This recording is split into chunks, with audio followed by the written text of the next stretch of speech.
A young couple had just moved into their new place when they unexpectedly discovered that their neighbors across the way were a pair who rarely pulled their curtains. This peeping experience gave them a secret thrill. One day, as they were casually spying on the neighbors as usual, they accidentally caught Seb sneaking another woman into his home while his wife, Julia, was out. The intimate behavior they witnessed infuriated Pippa, as she had recently formed a deep friendship with Julia.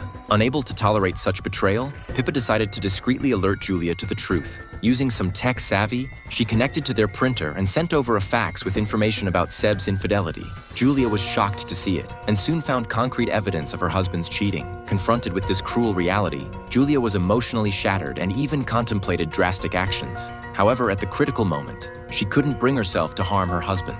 Meanwhile, Thomas on the other side breathed a sigh of relief, grateful that the crisis triggered by their peeping hadn't turned into a tragedy. The next day, they witnessed a horrifying scene. Unable to bear the betrayal, Julia ultimately chose to end her life.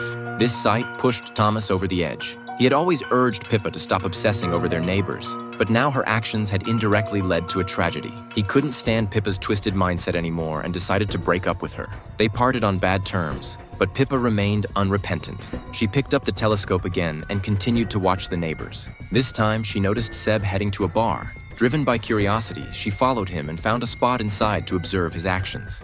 However, her behavior caught Seb's attention. Not only did he notice her, but he also walked over to her. After chatting for a bit, Seb invited her to his place. Despite knowing his intentions, Pippa agreed. Under the influence of alcohol, they ended up having a passionate encounter. Just then, Thomas arrived with flowers, hoping to reconcile with Pippa, only to witness the scene, leaving him with a lasting psychological scar. Sorry, due to certain reasons, we can only introduce the second part of the movie up to this point. If you want to see the rest, please go to the homepage or search for the movie title, The Voyeurs.